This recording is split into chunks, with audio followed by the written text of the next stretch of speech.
All right. Thank you all so much for joining us this evening. My name is Andrew Gardner, and I am the project director of the Making Baptist History Public History Project, an initiative of the Baptist History and Heritage Society. And I'm joined this evening with the Reverend Dr. John Finley, who serves as the executive director of the Baptist History and Heritage Society. We are delighted this evening to be virtually hosted by St. Mark Baptist Church in Huntsville, Alabama. The joys of Zoom allow us to host events all over the country, so we're grateful to be virtually in Huntsville, Alabama at the St. Mark Baptist Church. Tonight's webinar, we'll be looking at the recently published work, Martin Luther King, A Religious Life, and we will feature a lecture from the book's author, Dr. Paul Harvey, who is a distinguished professor of history at the University of Colorado. Additionally, following the lecture, we will hear a pastoral response and reflection from someone who is no stranger to St. Mark Baptist Church, the senior pastor, Reverend Jeremiah Chester. Following Reverend Chester's response, we'll have roughly 20 minutes for a question and answer period. So if you have any questions or that you would love to pick Dr. Harvey's brain on, just pencil them aside, and at the end we'll have some time for that. Lastly, before I turn it over, stop my share screen and turn it over to Paul for the lecture, I would like to thank and acknowledge that this project is generously funded in collaboration with the American Historical Association and the National Endowment for the Humanities. And any views, findings, conclusions, or recommendations expressed in this webinar do not necessarily represent those of the AHA, the NEH, or even the Baptist History and Heritage Society. We hope that these webinars will really help inspire the thinking of public history in our local communities. Additionally, I'd like to add a thank you to the Organization of American Historians, who also helped to advertise this event. So without further ado, I will just encourage us all to please make sure you mute yourself and remain muted throughout the evening until we get to that question and answer period. And with that, I will stop my share and I will pin Dr. Harvey. Thank you so much. I'm just going to talk, and if there's any problem with the sound, Andrew, you just let me know. But I assume it's okay. Thank you very much. Greetings from windy Colorado. Very, very windstormy couple of days. However, unlike Huntsville, Alabama, we do not have tornadoes here, so that part is good. I've never been to Huntsville, and I hope to visit there one day. My talk is actually called "Misunderstood Mortar," and I want to start with a quotation that you all are going to be very familiar with. A quotation from 1963 that you hear typically once a year.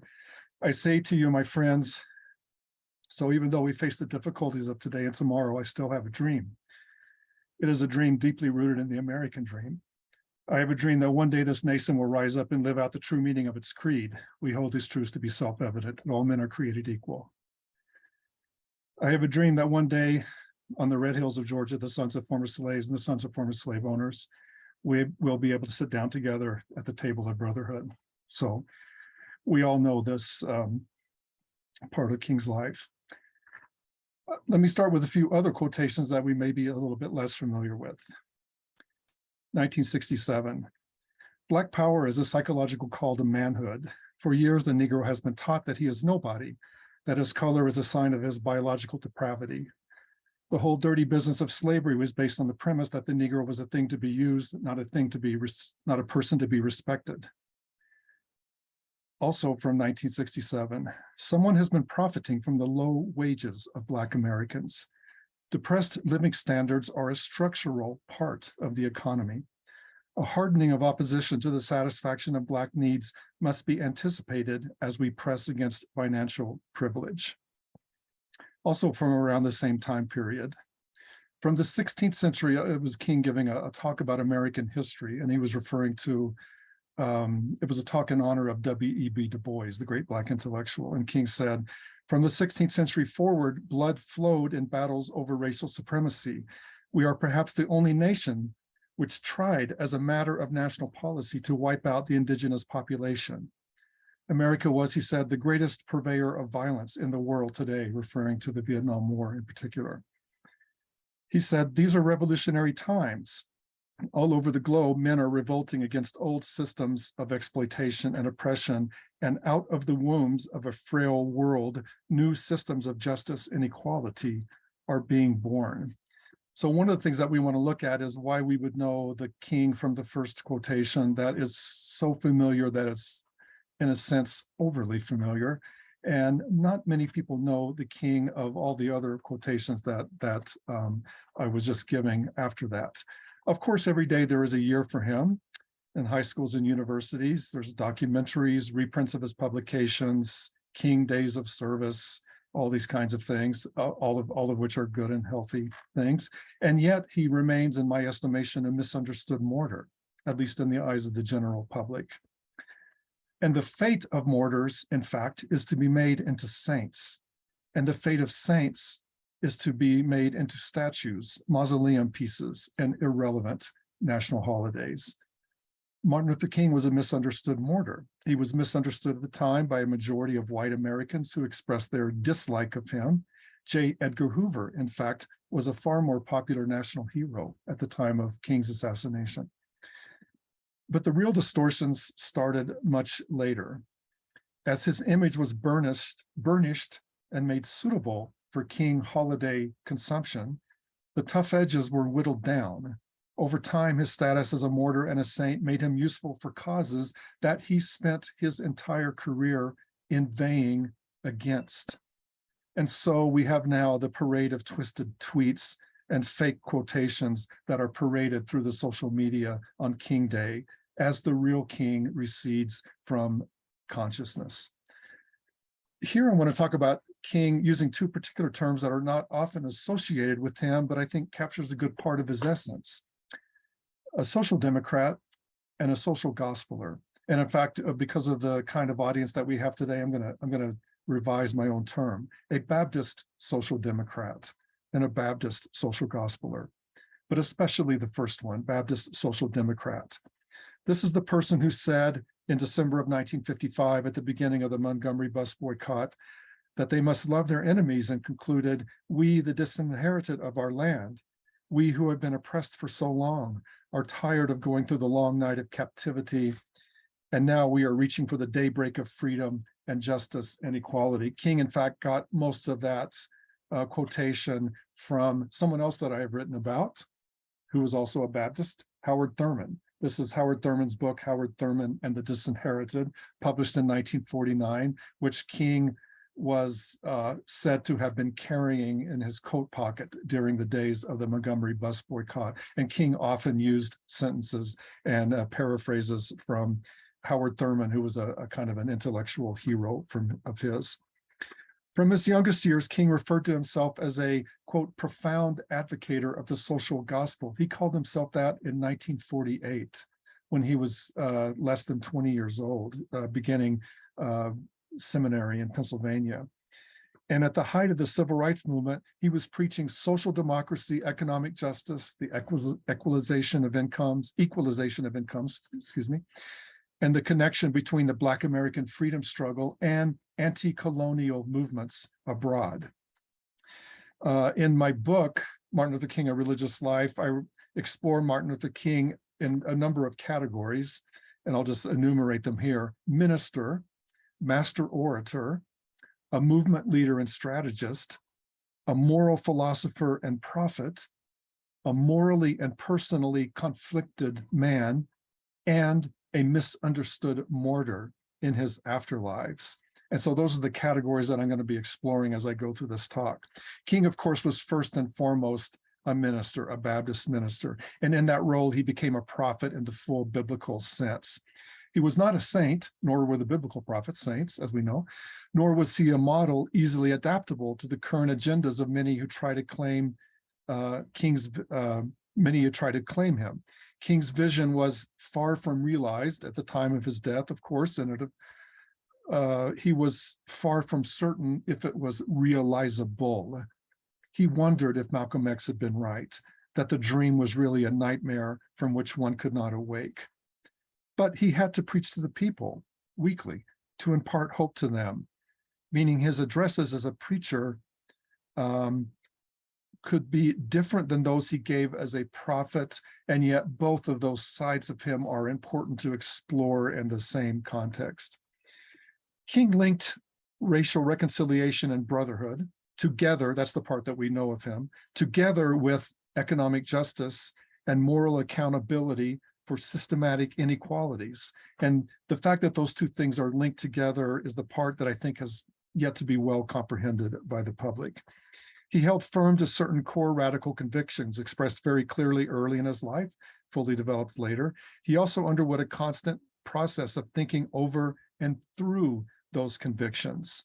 He grew, he evolved over time. And as he did, he came to a clearer and arguably darker vision of the insidiously deep-rooted nature of American racism and the moral and practical complexities of promoting human brotherhood within a system that deliberately and systematically thwarted achieving it. That is, deliberately and systematically thwarted achieving the brotherhood that was a part of his philosophy. King's deepest religious visions derived from a number of things that were put together. One was his immersion in the Black church from childhood. Another was the theologies and ideas that he gained from academic and personal study. And another really important one was his interaction with his own congregants, people with whom he often had a very close and loving relationship. And from all of these things together, he drew a number of lessons. First was his profound sense of human evil. We think of King as a great optimist, but that optimism arose from a profound sense of human evil. King's dream is often portrayed as being a positive forecast of the days of human brotherhood to come. That view omits all of the struggle against evil human institutions that would be required even to cast a distant sight at the promised land. The prophetic rage that King expressed most pronouncedly in the last 3 years before his assassination, 1965 to 68 in particular, came in part from his sense of the intensity of the struggle against human evil. A second was his sense that nonviolence was not just the means, but was itself the message. Over time, too, that message grew more radical as King confronted the challenges of Malcolm X, other Black radicals in the 60s. King established, in fact, close relations with some, such as Stokely Carmichael, with whom he was good friends, and a kind of distant respect for others, Malcolm X, who he met briefly but was not obviously good friends with. He learned from them. He then did with their ideas what he did with everything else he learned. He digested them. He assimilated their central insights, and he wove those into his own addresses and sermons. And so in my estimation, King was not so much an original thinker as a master assimilator and synthesizer of groupings and ideas that he then communicated to ordinary congregants in a language that they could understand and in a language that moved them in ways that they found difficult to even express. A third was King's dream of social democracy. From his youngest writings, he described himself as a profound advocator of the social gospel, as I mentioned. But he took social gospel, which obviously comes from the early 20th century, and he morphed that into social democracy. That is to say, a state that consciously worked towards greater equality, towards the elimination of poverty and injustice, towards the equitable distribution of wealth, towards protecting jobs and livelihoods. Those were central to King's dream.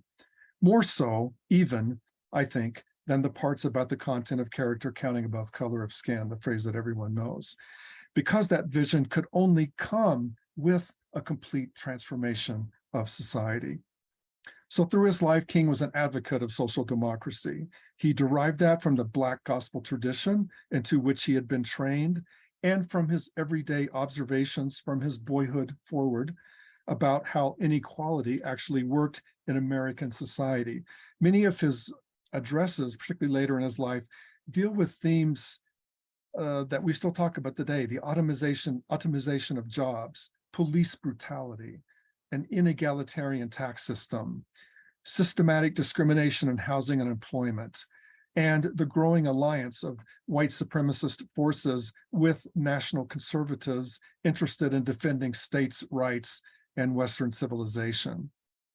For example, King's stance against the Vietnam War, articulated most clearly about a year before his death in a church he gave, a talk he gave at the Riverside Church in New York City, was not just against the war. Rather, it explored how unjust wars drained the very lifeblood from any hope of an egalitarian social democracy in the United States. So King's radicalism had various and deep roots. The Black religious tradition informed him through its history of protest and proclamation. He drew from its critique of injustice and his envisioning of a divine reality, its sense of suffering and hope for the beloved community. King came too through a long history of the Black social gospel. That history, the Black social gospel, really has only recently been uncovered and rewritten by scholars. Something that really dates through the 19th century, through the 20th century, leading up to King's years. His fundamental ideas were those of a radical social gospel.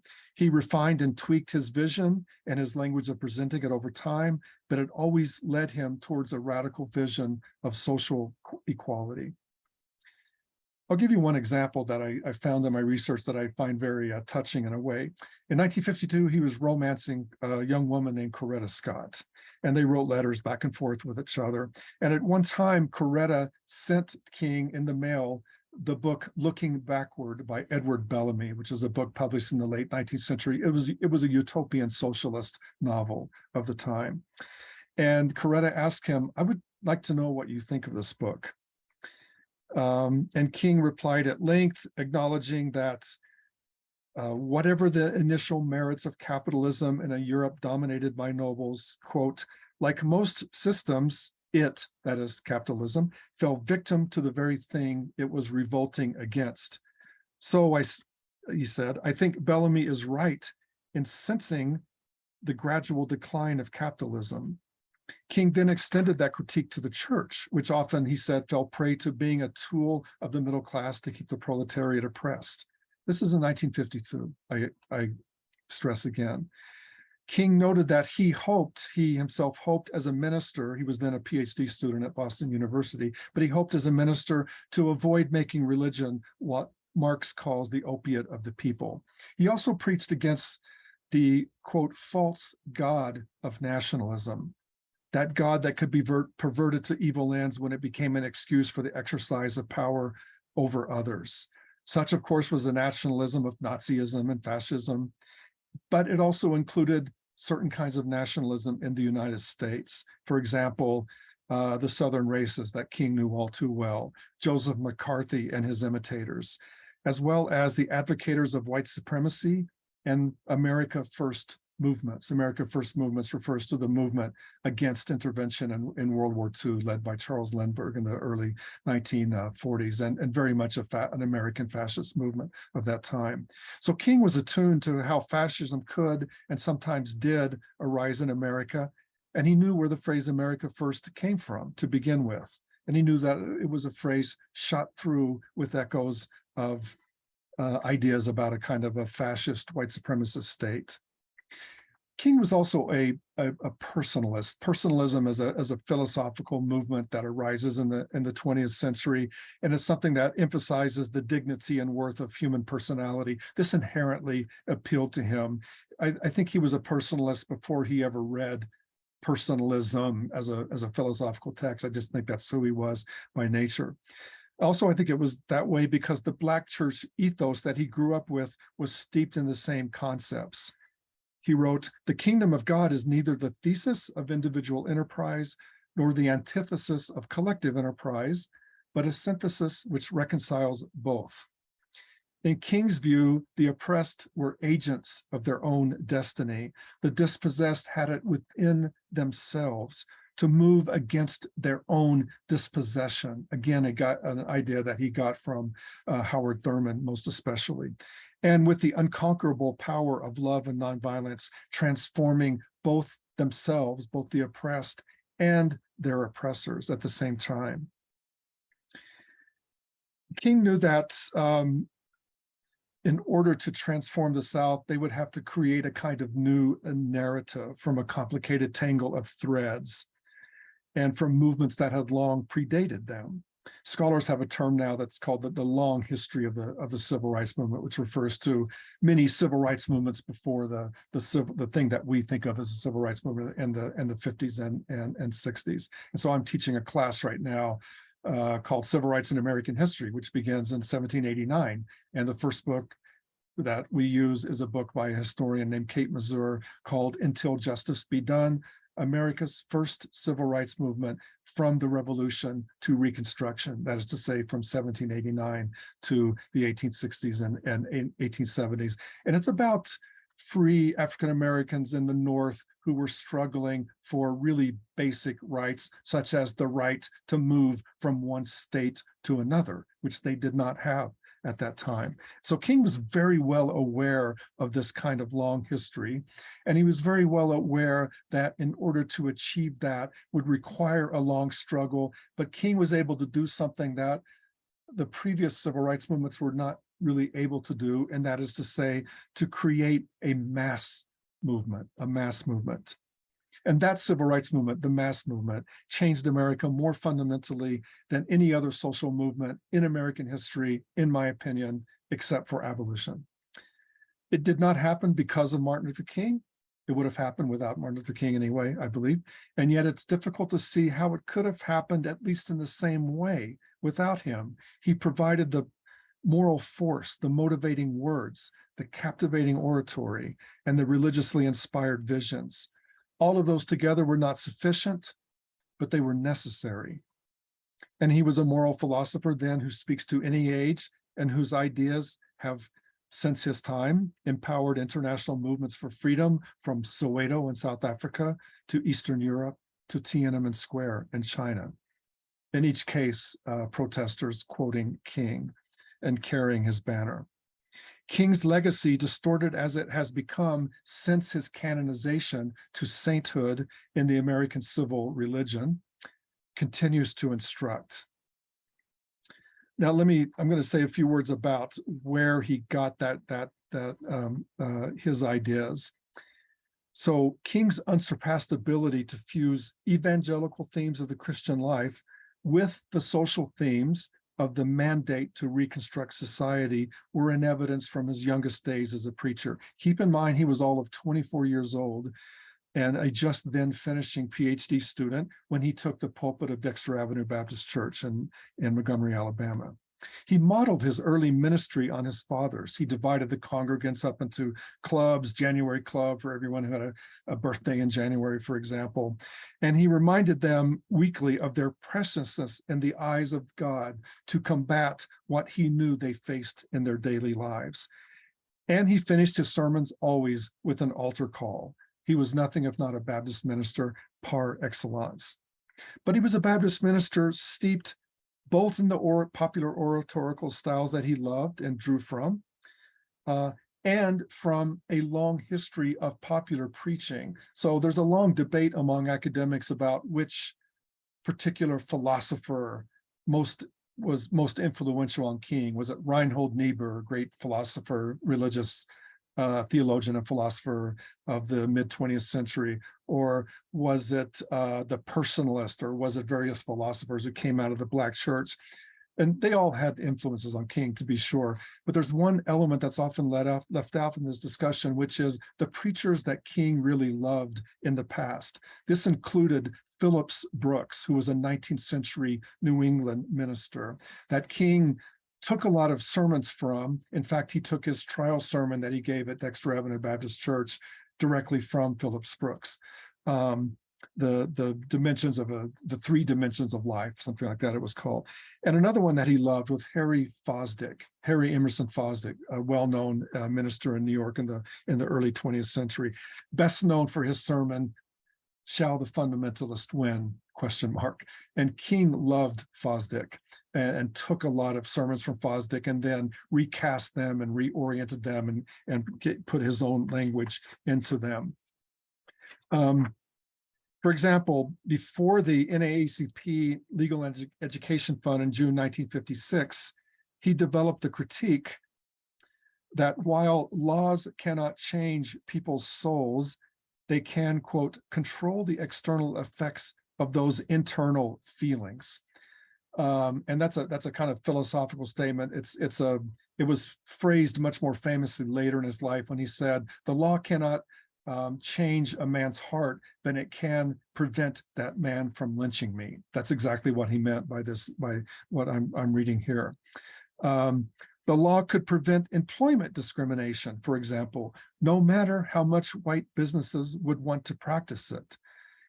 King concluded with a broad survey of the injustices to which he would remain maladjusted. He said, "I never intend to adjust myself to the viciousness of lynch mobs. I never intend to become adjusted to the evils of segregation and discrimination. I never intend to adjust myself to the tragic inequalities of an economic system which takes necessities from the masses to give luxuries to the classes. I never intend to become adjusted to the madness of militarism and the self-defeating method of physical violence." Again, I stress this is 1956, very early in his career, in the middle of the Montgomery bus boycott. King developed similar themes around the same time at an NAACP convention in San Francisco that he was invited to talk. And he gave a sweeping overview of African-American history dating from 1619. This is kind of his statement of what we would now call the 1619 Project, now illegal in some states to teach. Going through slavery, arriving at the present day as the Negro masses all over begin to reevaluate themselves. And King's brief history was far superior to whatever one could find in the standard history textbooks of that era, beholden, as most of them were, to lost cause myths of slavery and of the Magnolia myth of the South. This fundamental change in psychology, a new sense of dignity and self-respect, produced a new generation determined to resist injustice. And that was the way to understand Montgomery, he said. It required a shift in collective psychology. King's address provided a brilliant historical and psychological exploration of how this new collective consciousness had arisen. It was a tour de force of American history, civil religion, early liberation theology, and internationalist anti-colonialism. King often cast himself as a suffering Jesus ready to lay down his life. Later, he increasingly cast himself as an Old Testament prophet who expressed the wrath of God for the sins of society. As resistance grew to his calls for economic justice, particularly in the 1960s, King sounded more and more like his radical Black predecessors from the past. Henry Highland Garnett, great 19th century Presbyterian minister. David Walker, author of the famous abolitionist tract from 1829. Frederick Douglass, that we all know. Henry McNeil Turner, African Methodist Episcopal minister of the 19th century, and many others. And his normal stew of ideas from neo-orthodoxy, the social gospel, evangelical piety, political liberalism, and Gandhian nonviolent resistance, that's the stew, increasingly turned towards the radical Black Christianity in which he had been steeped.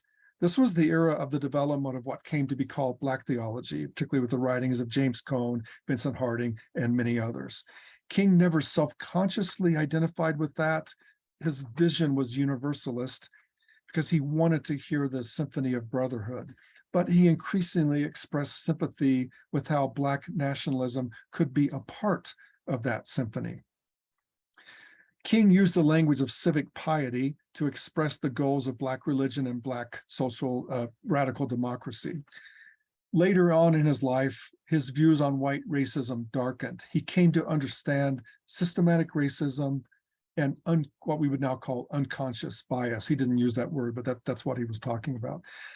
He believed that such healing could occur only after an acknowledgement of the way that racism was written into America's DNA. So that's the King that's often forgotten in the saccharine yearly memoriams of our day. As the scholar Peniel Joseph puts it in his great book, The Sword and the Shield, a recent book that is a sort of a comparison between King and Malcolm X. And it's a look at how the two were converging in the 1960s. Joseph writes, quote, "This radical king who gathered an army of poor to descend upon the nation's capital in defiance of his critics is airbrushed from history. The risk-taking king who defied a sitting president to protest war is missing from our popular memory. The revolutionary king who marched shoulder to shoulder with garbage workers, locked arms with Black Power militants, and lived in Chicago ghettos in an effort to stimulate social change is forgotten. The most important legacy is his conception that radical Black citizenship is not simply the absence of racial oppression, but the beneficial good found in a living wage, decent housing, safe neighborhoods, healthcare, and racially integrated public schools and community. This was the era in which King referred to the triple evils of militarism, racism, and unbounded capitalist exploitations. Over time, again, going into particularly in the later 60s, the language of public Black radicalism came more easily to him. As he put it at that time, quote, "The problems of racial injustice and economic injustice cannot be solved without a radical redistribution of political and economic power." And there's another thing that he talked about really all through his preaching career, a little more clearly in the 60s, but you can see it very much there in the 50s, and that is Black internationalism, Black anti-colonialism.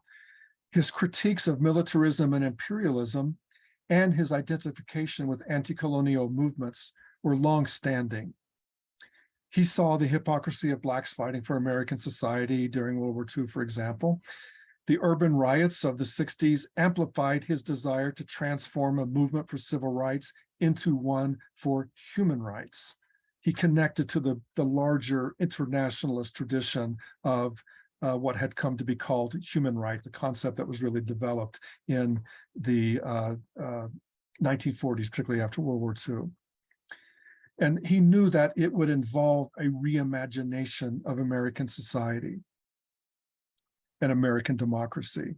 That effort frayed his relations with many white liberals of that era, and it infuriated President Lyndon Johnson, who once lashed out to his age about that, quote, "goddamned preacher," and he used another words in addition to "goddamn preacher" between, which you can well imagine what that was.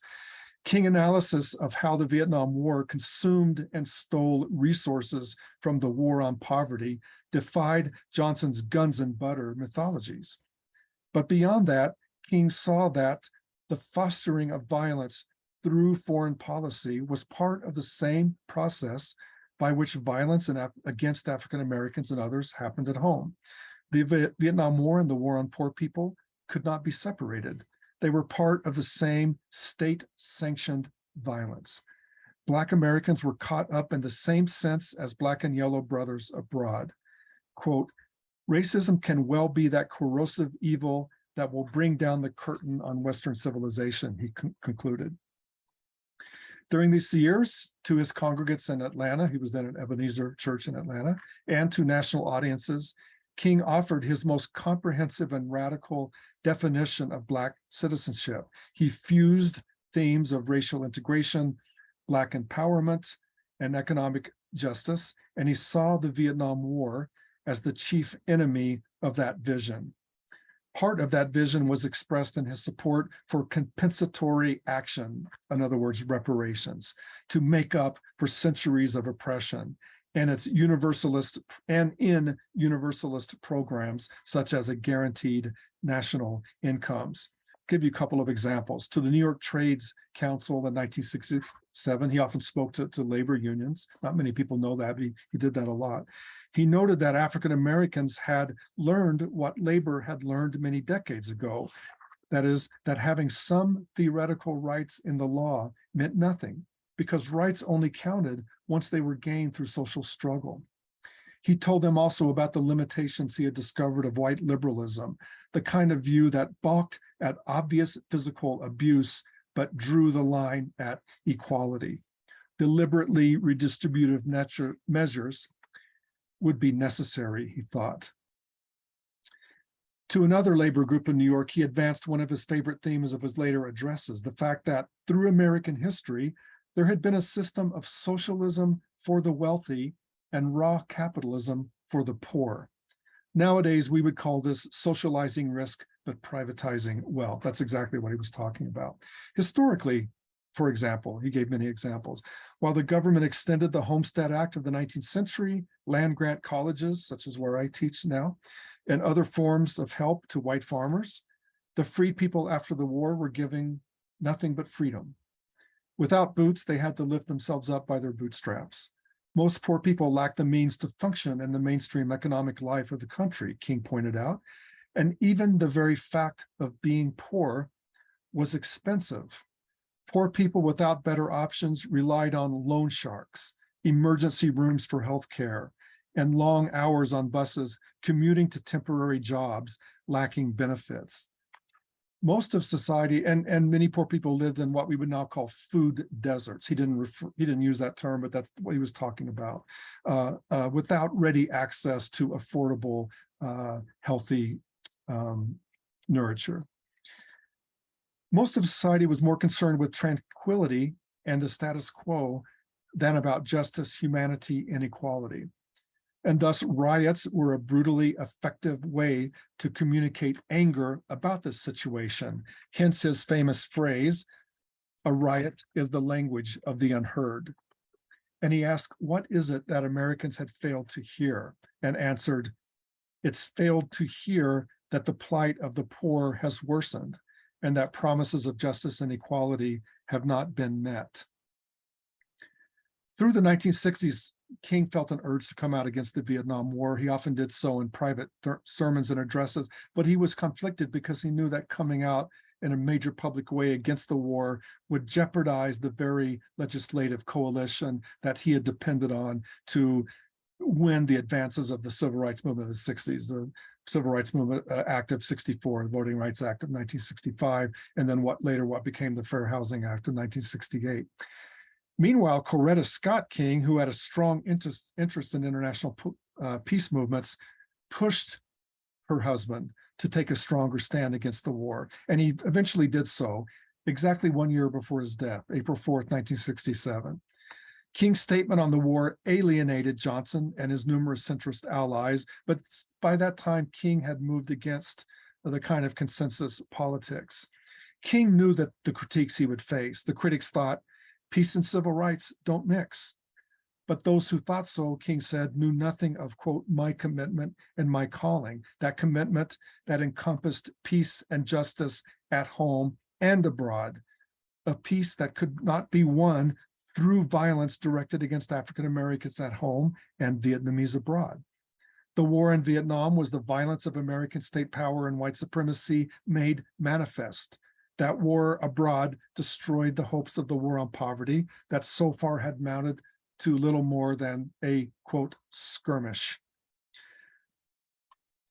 The demographics of the actual war fighting symbolized the same inequality as young men of color bore a disproportionate share of fighting in a war for a society that already had crippled them, a war to, quote, guarantee liberties in Southeast Asia, which they had not found in Southwest Georgia or East Harlem.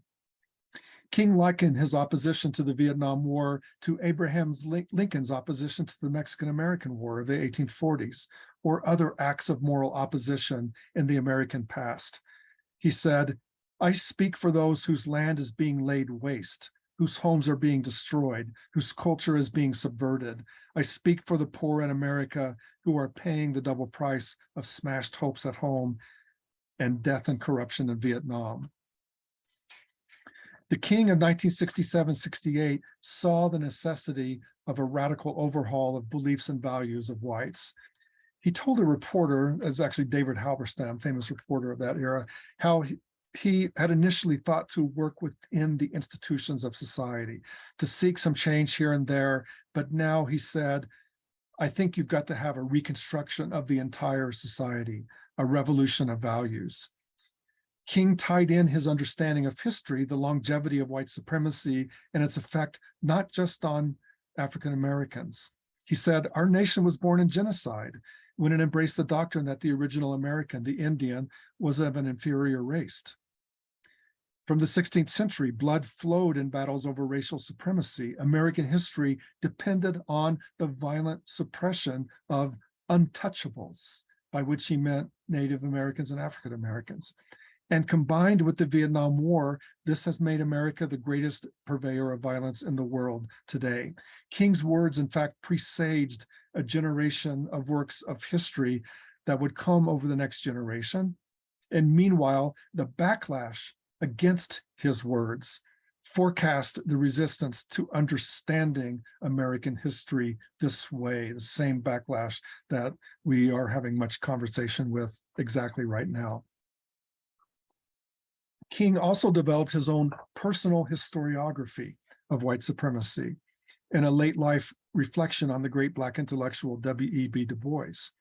Du Bois at that time had not yet made it into the canon of American universities, and his work from 1935 called Black Reconstruction in America, I think the most important work of history written in the 20th century about American history, although well known for decades to Black scholars, was only then in the early stages of being recovered by white scholars. Du Bois, King said, had shredded the army of white propagandists, the myth makers of Negro history, and irrationally obsessive anti-communism had left Du Bois exiled by the end of his life. He actually died in Ghana on the eve of the March on Washington in August of 1963. And it had led the country into too many quagmires. Du Bois, King said, confronted this powerful structure of historical distortion and dismantled it. Before anyone else, he demolished the lies about Negroes in their most important and creative period of history, referring to Reconstruction. He revealed truth about Reconstruction, the only true period of interracial democracy in American history. He confronted the establishment as a model of militant manhood and integrity. But he knew also that one, quote, must organize and unite people so that their anger becomes a transforming force. It's not just enough to be angry and to protest. It must become must be organized into a transforming force through the spiritual mechanism of nonviolent resistance. Du Bois's greatest quality, King concluded, was his divine dissatisfaction with all forms of injustice and his committed empathy with all of the oppressed. Like Du Bois, a misunderstood prophet, King also was coming to feel that his numerous late life critics had really never known him. King also had to deal with the fact of Black rebellion in the 1960s, the Black Power movement, race riots, all these kinds of things. He considered them not only inevitable, but imminently desirable, not because the destruction itself was desirable, but because riot is the language of the unheard. Without it, he thought the old evasions and procrastinations would have continued indefinitely. Black men have slammed the door shut on a past of deadening passivity. Except for the Reconstruction years, still quoting King, except for the Reconstruction years, they have never in their long history on American soil struggled with such courage and creativity for their freedom. But King knew the barriers that remained. He asked why equality was so difficult to achieve in a nation so professedly democratic, so manifestly wealthy, and so astonishingly productive of goods and ideas, and so astonishingly productive of inequality and injustice at the same time. How to explain this? His response: the problem is so tenacious because despite its virtues and attributes, America is deeply racist and its democracy is flawed both economically and socially. All too many Americans believe that justice will unfold painlessly, or that its absence for Black people will be tolerated tranquilly. Indeed, without radical changes in the structure of our society, he said, then true justice could simply not be achieved. While America fought unjust wars abroad, perpetuated racism at home, and tolerated material inequality, shocking to any who dared to look carefully, it was clear that, quote, our moral values and our spiritual confidence sink, even as our material wealth ascends. The Black struggle for freedom had confronted the nation with flaws that had been a part of its very founding, flaws that were all tied together: racism, poverty, militarism, and materialism. The largest portion of white America, King said, is still poisoned by racism, which is, he said, as native to our soil as pine trees, sagebrush, and buffalo grass. Even whites who acknowledged the necessity of equal access and voting rights could not see that, quote, we do not intend to remain in the basement of the economic structure, because they remained beholden to a limited vision of civil rights, one that made no vision for any fundamental change in economic rights and social justice. And so some well-intentioned whites joined in the struggle, thinking it would be short and easy, with a kind of messianic faith that they were going to save the Negro and solve all of his problems very quickly. They had, to use more recent terminology, a white savior complex. So then what could be the basis of this restructuring of the whole of American society? That would require, King said, seeing that the problem of racism, the problem of economic exploitation, and the problem of war are all tied together. Jesus had looked at Nicodemus and said, ye must be born again, by which he meant your whole structure, internal structure, must be changed. And Jesus said the same to a nation dependent on the triple evils of racism, militarism, and inequality. The more his erstwhile allies, the New York Times and mainstream liberals of the day, fought that insight, the more King preached it.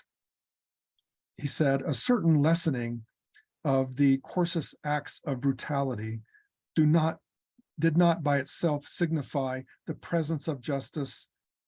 To stay murder is not the same thing as to ordain brotherhood.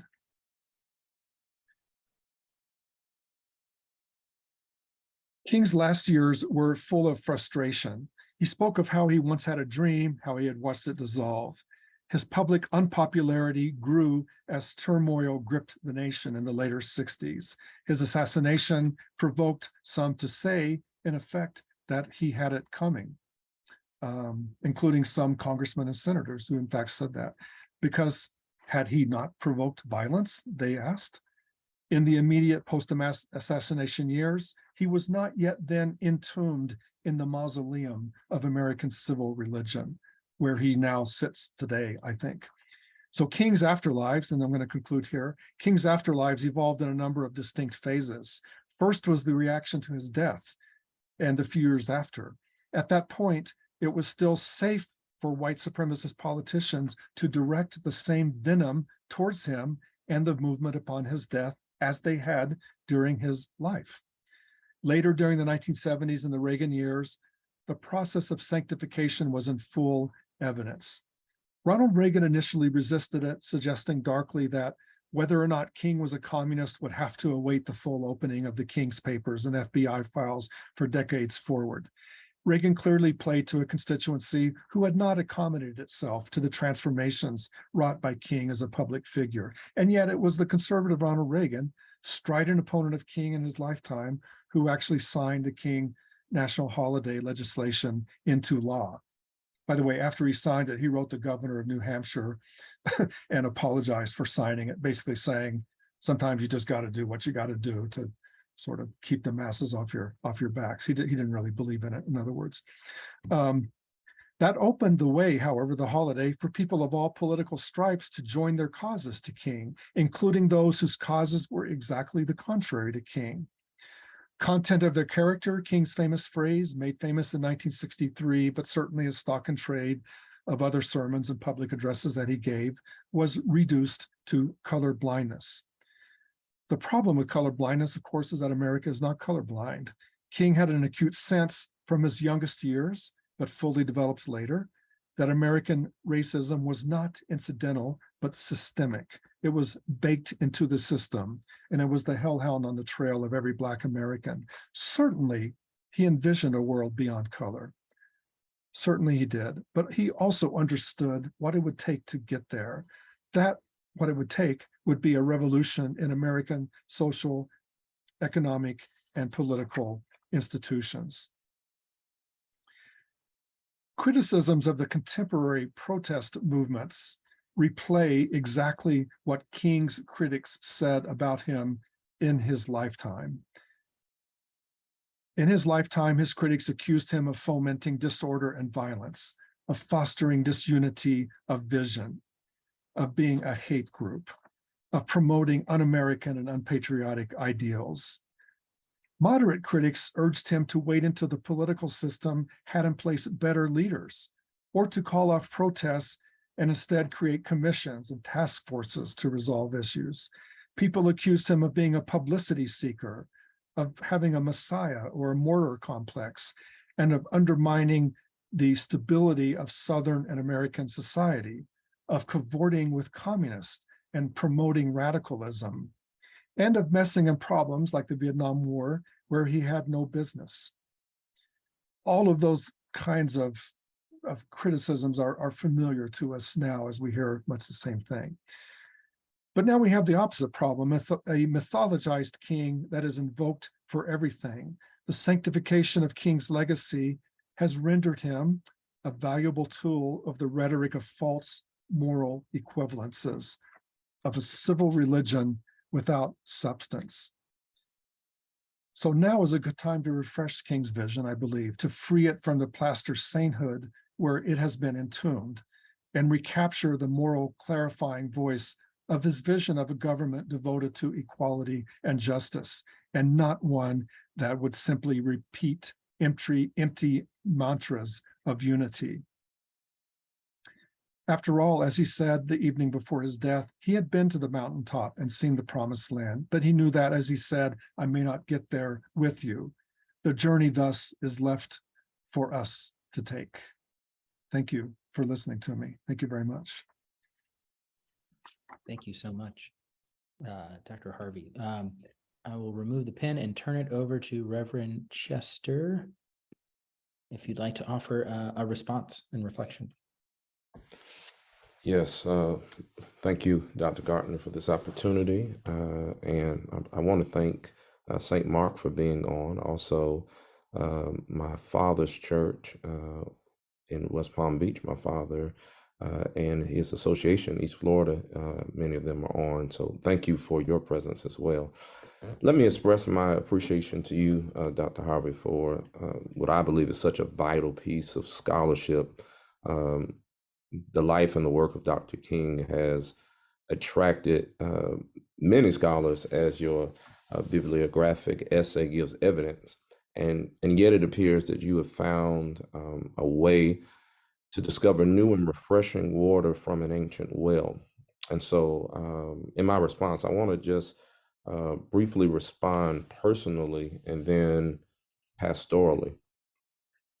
Like many African Americans, I have for a long time been inspired by the life of Dr. King, what has been publicly portrayed as his teaching and his preaching, and his life. I grew up participating in oratorical contests, a love of the art of public speaking. I come from a family of preachers, Baptist pastors, and so much of his life and experience personally resonates with me on a deep level. In particular, pastoring in the South at such a young age and navigating the waters of personal religious development and that also of public religious leadership in an environment that does not always appreciate or understand progressive theological education. In the book, you talk about King's mentioning of not being able to find the adequate time to nurture the most basic and foundational spiritual practices, that of reading and meditation, of silent reflection and prayer. And you paint this picture that the more successful he was professionally, the more difficult it became for him personally to really cultivate that space, and he was aware of that. And I think it's a testament that public religious leaders often pay a price for their call. And so I would love later for us to explore more on his personality, of the humor that you talked about of Dr. King, that was able to really try to contrast the seriousness of his task and of his work. As I looked at this book, and like I said, it is a phenomenal read. There seems to be two primary things that serve as foundational for us, and you mentioned them again. First, it is this showing how the individual, yet the interwoven strands that produce a complex but also an ever morphing King as a leader, that Dr. King throughout his life was ever evolving. At the same time, he's always centered on the importance of this social gospel. And then secondly, you point out numerous times that Dr. King's of his ability to synthesize information and use it in practical ways to repurpose and to reuse, sometimes bordering on and other times crossing the line of plagiarism. Yet embedded in this is an attempt to often, I believe, blend these contradictory worlds that he existed in. Dr. King was negotiating his relationship with the best of his father's theological tradition and that of his own training and convictions, between the societal moral expectations and his own personal moral shortcomings, between nonviolence and self-defense, between organizing and inspiration, between democratic ideals and socialist impressions. And so I think you do an impeccable job of allowing the reader to live in this tension, to never resolve this tension throughout the book. And as a pastor in the Baptist tradition, I think this book helps us to really approach King as a practical theologian, but more so pastorally. I think this book is describing King as a critical shepherd.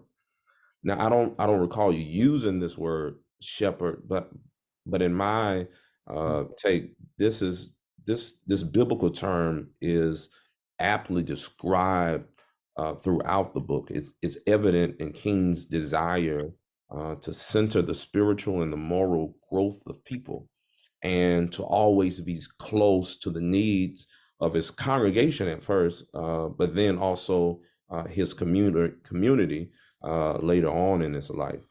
And I think that's part of the reason why you talk about the advice of his mentors, that many mentors advised him to stay away from the South, to not go back to the South, because they know it's virtually impossible for a person with a shepherd's heart to not be concerned with the concerns of the people they lead, and also the culture that surrounds them. And that was King's heart from the very beginning. He has the heart of a pastor from his earliest days to his final days. He desired to be with and for the people.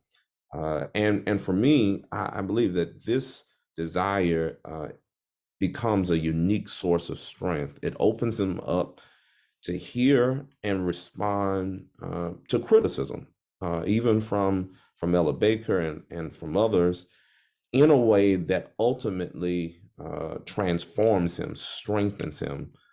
Even the skill to adapt these last-minute messages for his audience, I believe that is evidence of his ever-present desire to lead people where they are, and to be formed and transformed with the people that he's leading. And so we can't separate his pastoral style and his pastoral conviction from his Baptist context.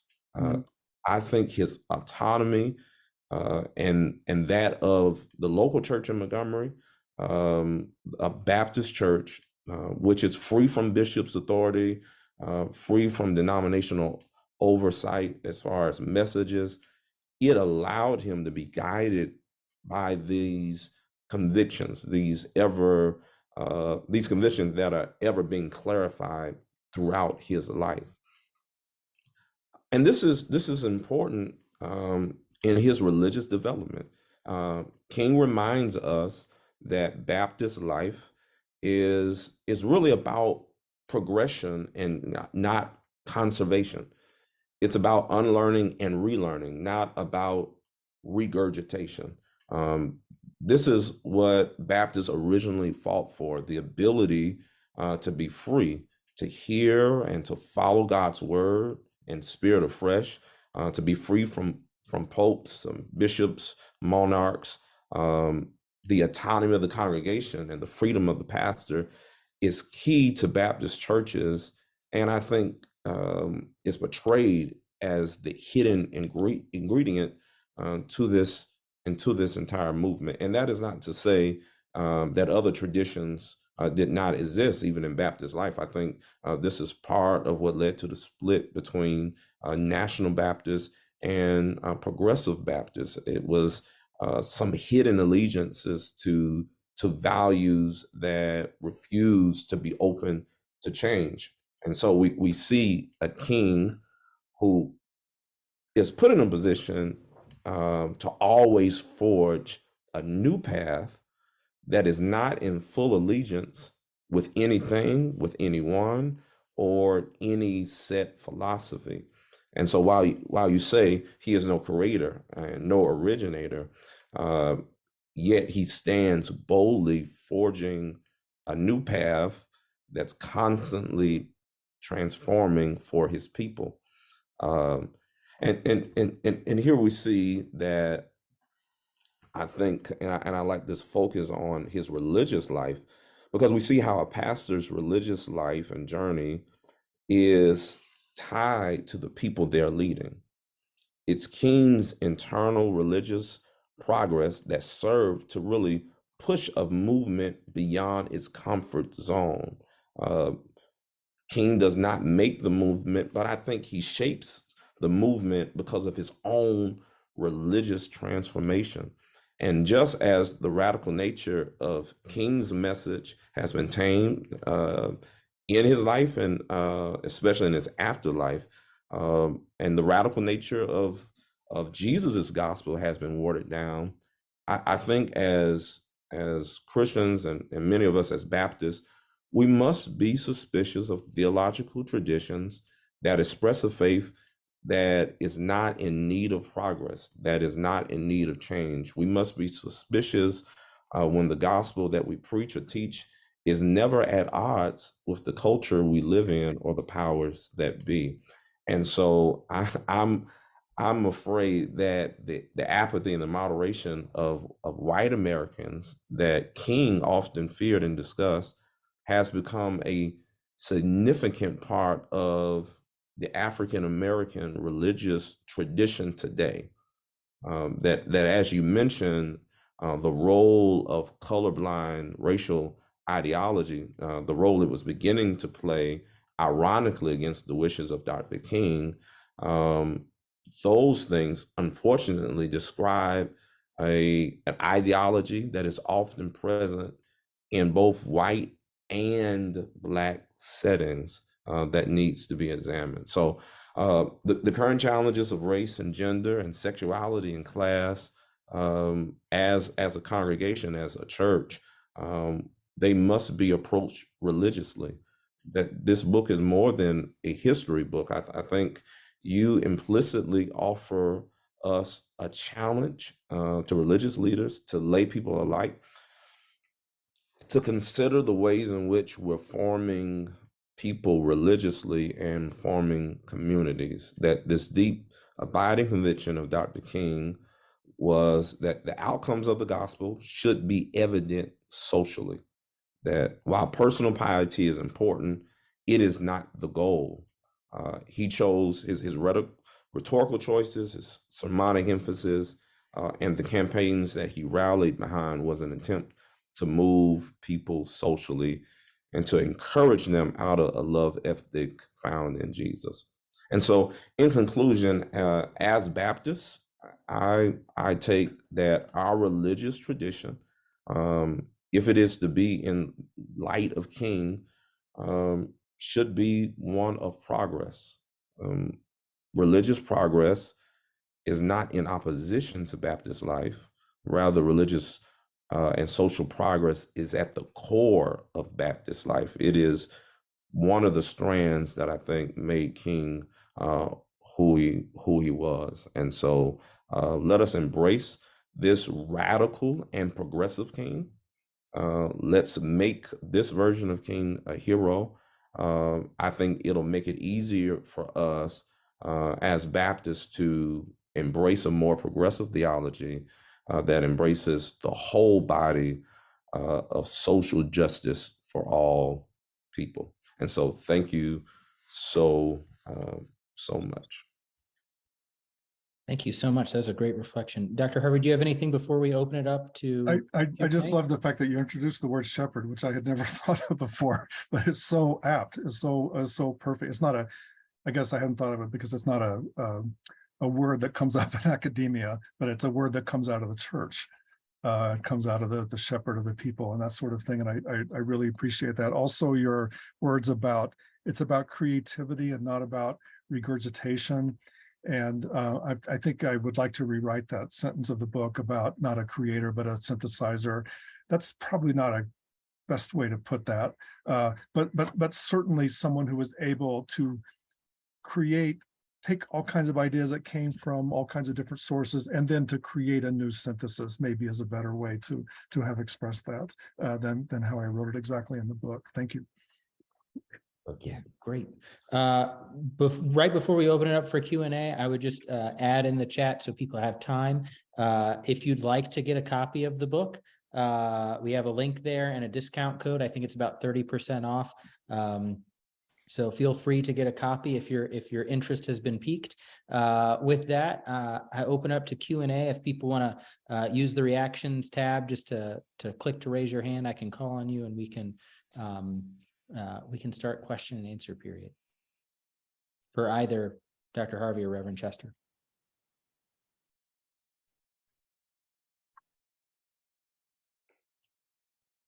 As people are thinking of questions or pondering, I wanted to start, Dr. Harvey, with what led you to specifically this religious component. There's so many works on the life of Dr. King.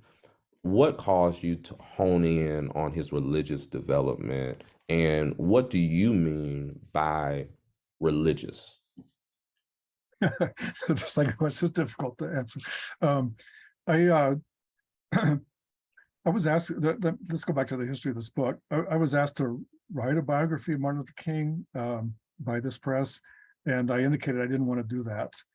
I really wanted to write about Howard Thurman. And they said, "Who's that?" So I ended up doing that first because that's where my heart was at the time. This is about 6 or 7 years ago, and I just really felt called to write about Howard Thurman and publish that book with a different press. But I had told them, if you will wait in line, I will write a biography of King for you. But I want to do it after this Thurman thing. So when I got to King, I thought, unlike Thurman, there was no other biography of Thurman. Mine is the first, actually. So it's a different kind of book. There's now 2 biographies, but mine happens to be the first.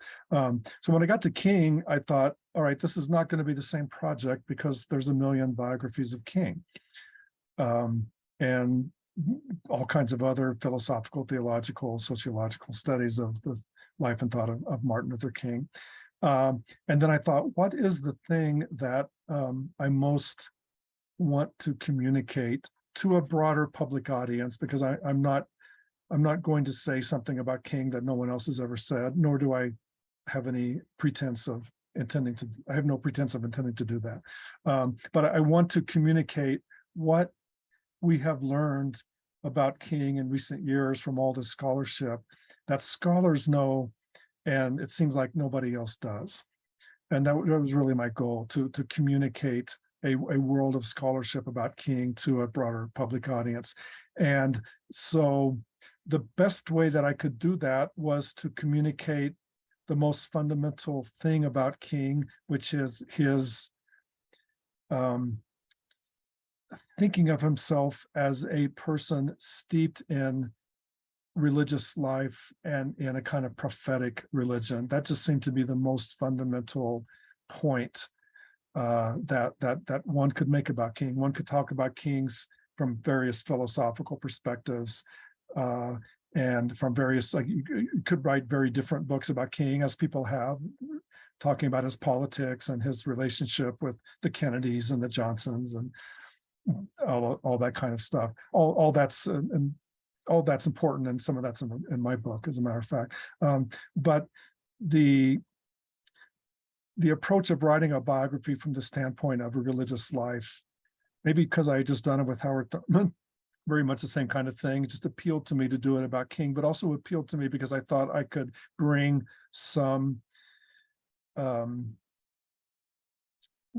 synthesize a lot of different things about King with that kind of concept. So by religious, in this case, I mean the things that fundamentally constitutes our vision of a transcendent order and how to achieve a life on earth that is closer to that transcendent order. Thank you. Yeah, thank you. I see a hand, Anthony. Yes, good evening. Thank you, Dr. Harvey. My question, you made a statement about DNA. To me, DNA is genetic and it's makeup of the human body. Looking that a little bit where no man has gone before, America is a body. Do you think that because racial DNA is embedded so deeply in America, will it ever be removed? Is there a chance of it being overcome, should I say? Removed, not overcome, maybe. The sentence that I had with DNA, that's actually a quotation from Martin Luther King. It was not my words, but King's words. And he's using as a kind of metaphor to communicate how much it's a part of a kind of bloodstream of American society. America, metaphorically, as a body that is composed, as biological bodies are, of DNA, and there is a part of DNA that makes our eyes and our hair and everything else, and there is a part of the DNA that constitutes basic structural relations of a society, and that DNA in America is the DNA in part of American racism. And so can you ever not have that DNA completely? Doubtful. Can you overcome that DNA? That would be the message of his life, I think, is that it can be overcome. Not in my own life. I don't think he would have thought that would have been the case. But the ideal to which the metaphorical American body is aspiring to would be to overcome as much of that as possible. But for him, it's very much a metaphor about the way in which racism is not incidental but is fundamental. Right, thank you so much. We have another question in the chat that I think is really thought-provoking from Dalen. Has there been an erosion of the broader intellectual and theological milieu that produced King? What do you have to say about the ways in which broader public discourse has changed since his passing? Has there been an erosion of the broader intellectual milieu that produced King? Wow, I don't know. I'm not, I mean, the same kinds of educational forces that produced King are still there, producing important people. Morehouse College, for example, would be one. Theological seminaries. So I'm inclined to say there's been an evolution of the various kinds of milieu that produced King, but I don't know that there has been an erosion. No, I don't think so. I think there's been an evolution of that. So obviously Morehouse College is not the same place now that it was in the late 1940s when King went there. He started there, by the way, when he was 15 years old. It was really high school and college. He was going to both at the same time at Morehouse. I think that there has been to me, not being an expert in this because I've never been to a theological seminary, but there has been a deepening of theological discourse as the ideas that came from that era have come into a prominent place in American theology. What do you have to say about the ways in which broader public discourse has changed since his passing? Wow. I will just speak to the most recent years in which some of the ways in which we thought that broader public discourse had moved and certain things had been overcome. I would have been much more optimistic about that 15 years ago than I am now. In other words, broader public discourse is always, in some sense, in a way of changing, and it has changed over the last decades in some positive ways, and in some incredibly negative and destructive ways. And the task of our time is to figure out how to respond to the ways in which it has the ways in which the negative and destructive elements of that have come to be so central to a certain kind of broader public discourse, and how one could respond to that. Now, I should say that King lived with that all the time. Nothing that, if he were alive today, nothing that he would see would have surprised him. He lived with a public discourse, in fact, that was far worse than what we have, far worse. But the transformations wrought by King and the civil rights years, there was never sort of one arc that just goes one way. There are arcs that go various ways, and there are arcs and there are sort of like arcs in a calculus textbook where you see the arc going this way and then coming down. We have been on the downslope of that, I believe, in the last decade or so, and that's troubling. Yeah, thank you. Other questions?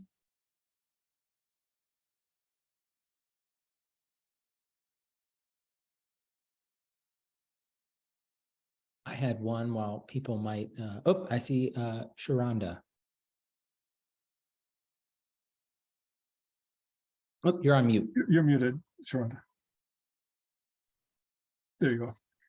Okay. Hi, good evening. My question is about something you said. Well, I have a comment and a question. First, the comment is that when I was a little girl, went with my mom to Washington, D.C. to help push for the King holiday. And I just remember that distinctly. So it was funny that you mentioned, behind the scenes, Reagan's reluctance on that. But the question relates to what you said about ultimately the civil rights movement would have happened without King, but it's hard to imagine it happening the way it did. Can you elaborate more on that, on your thinking on, or maybe, I guess, how you think it might have gone without him, or why you believe that it would have happened without him? So I think it would have happened without him because it was happening without him anyway, and it was happening through the course of American history in all kinds of different ways, but without being a mass movement that drew public attention in such a way that it became the central to the narrative of that era. Okay, so I do think there was a civil rights movement in the 19th century. It was not a mass movement in the same way, obviously. It was effective in changing laws, and it was effective in preparing the way for the constitutional amendments after the Civil War, for example. But these people are not known, and they did not have a single galvanizing force, and they were not at the center of national attention. Far from it. They were completely distant from the center of national attention. And so the way that King's oratorical brilliance brought what was becoming a civil rights movement into the forefront of national attention, such that the great trilogy written by Taylor Branch some years ago is the overall title for that, about America in the 50s and 60s, and the overall title of that trilogy is America in the King Years, and that recognizes the degree to which King was able to articulate something in a way that brought the nation's attentions fundamentally on it.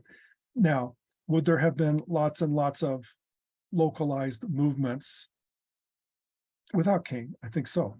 There always had been, and there would have continued to be.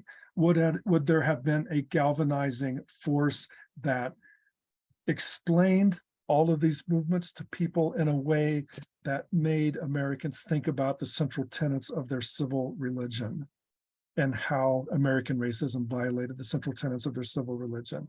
That, I think, is rather doubtful. And I think that that is the role that King played, in my estimation. Great, thank you very much. Any other questions? Oh, I see one, and then I see. Oh, there's my brother has a question there. Yeah, one in the chat, and then Joao, I think. Could you draw connections between the current Poor People's Campaign and King's work? Yeah, totally, totally good connection. In fact, it's modeled exactly on King's work. There's a funny story I tell in my book. That there's I didn't talk about this in the talk, but as we all know, King is surveilled by the FBI and harassed by the government and all that kind of stuff. One of the reasons they do that is because one of his advisors, some of his advisors are historically from the American left, and the FBI was very worried about that. And what's amazing to me as I looked at that material from the 60s is those advisors from the American left were telling King not to do the Poor People's Campaign. They were always pushing King to be more conservative. And King got really angry with them. This is right towards the end of his life. They had a sort of a knockdown, drag out fight about the Chicago campaign in 1966, which they did not want him to do, and about the Poor People's Campaign, and even about joining the garbage workers strike in Memphis. In other words, King, the FBI thought that King was made radical by all these radicals around him. It was really quite different than that. It's really almost the opposite of that. And so the current Poor People's Campaign is in some ways an attempt to recapture King's vision, the kind of vision that I've been talking about today, but to do so in a way that incorporates other groups. It's more of a multicultural vision. King thought of a black and white America because that's just what he lived with. And the current campaign would have a bigger vision of, Asian Americans and Native Americans and so Latino Americans and so forth. And that's not a language that King used because it wasn't a world that he typically lived in. It was a language that he was starting to use late in his life. He was picking up on that.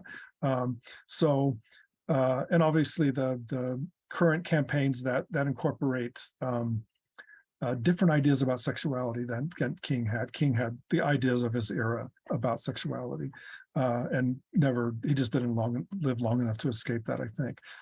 But apart from that, I think that the fundamental ideas about putting economic justice at the forefront of national politics, which is what the current Poor People's Campaign is about, is the same thing that King had. Now, the difference is there a central galvanizing figure for the current Poor People's Campaign? People like me know about William Barber, people like that leading the campaign. Do average Americans know who those people are? No, they do not. They don't. Is that a good thing or a bad thing? It could be argued it's a good thing because it requires, if you don't have a central galvanizing figure, it requires ordinary people to do their own organizing. And one of the criticisms of King during his life was that the media attention was so drawn to him that they ignored what was going on that made him possible. And those criticisms were quite apt, and King knew they were apt. He felt very conflicted about that, I think. On the other hand, the fact that there isn't a central galvanizing figure makes it difficult to put something at the center of national conversation. I just heard an interview yesterday with the historian Robin Kelly, a great historian, African-American historian from UCLA, who was talking about exactly this current campaign and why it has not drawn the same kind of national attention that King did. And there's many, many reasons for that. The fragmentation of the media environment, for example, would be a part of it as well.